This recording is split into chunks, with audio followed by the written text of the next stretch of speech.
ఏరా మా అమ్మాయి కావాలా నీకు?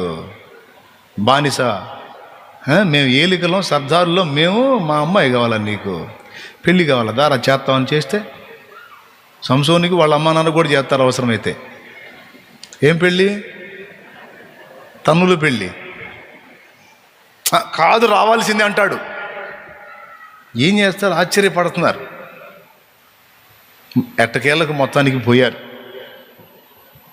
ముందేమో తల్లిదండ్రి, వెనకేమో కొడుకు. త్రోవలో వాళ్ళు కొంచెం ముందుకెళ్ళారు. ఈ పక్క నుంచి వచ్చింది సింహం. వాళ్ళ అబ్బాయి అంత బలవంతుడని వాళ్ళకి తెలియదు. ఆ అబ్బాయికి ఆ శక్తి ఇవ్వబడిందని వాళ్ళకి తెలియదు. వాళ్ళలో ఆ సామర్థ్యం ఉంది. ఫిలిస్తీన్లను అవసరమైతే మొత్తాన్ని మట్టు పెట్టగల దమ్ము ఉంది, ఆ బలం ఉందన్న సంగతి వాళ్ళకి తెలియదు. దేవుడు చెప్పాడు, జుట్టు కత్తిరించొద్దు, ద్రాక్ష నుండి పుట్టింది ఏది ఇవ్వద్దు, కొంచెం స్పెషల్గా పెంచమన్నాడు వాళ్ళ అమ్మతో. ఆ ఒక్కటి మాత్రం చేసింది తప్పించి అబ్బాయి ఇంత బలవంతుడని తెలియదు.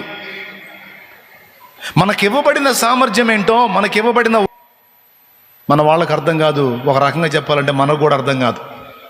మనకి ఇచ్చిన వాడికే తెలుసు. అది కొడితే గట్టి కొట్టు, మనకి ఇచ్చిన వాడికే తెలుసు, కానీ మనకు కూడా తెలియదు అది. ఆ సమయం వచ్చిందాకా మరి బలం అయింది, మరి మంద అయింది. ఆ తల్లిదండ్రులు అట్లా పోయారు. ఆ మందిరం అవతల అంత దూరం వెళ్ళారు. రానే వచ్చింది ఇక్కడ. ఏంటిది అది? సింహం ఎగురు వచ్చింది అలాగా. దాంతో సినిమాలో చూపించినట్టు కాసేపు కుస్తీ ఫైట్లు ఏం పట్ల, ఫాస్ట్ మ్యూజిక్ వేసి డండర మ్యూజిక్ లేసి కలపడుతుంటారు కదా, అట్టంటే ఏం జరగలాడ.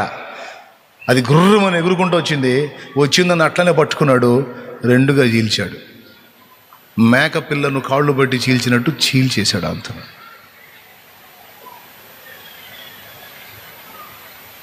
రెండు కాళ్ళు మధ్యకి చీల్చేస్తే ఏమైపోయింది? దాన్ని పొట్ట భాగం మొత్తం అంతా కింద పడిపోయి రెండు పచ్చలు అయిపోయి అటోటి ఇసిరేసాడు.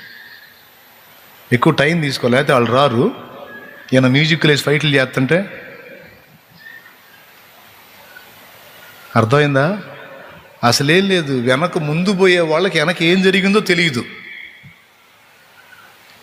గర్జించుకుంటా సింహం వచ్చింది, రెండు పీసులు చేశాడు, ఆడ పడేశాడు, రే అనుకుంటా పోతున్నాడు. అసలు సామాన్యమా సింహాన్ని దగ్గర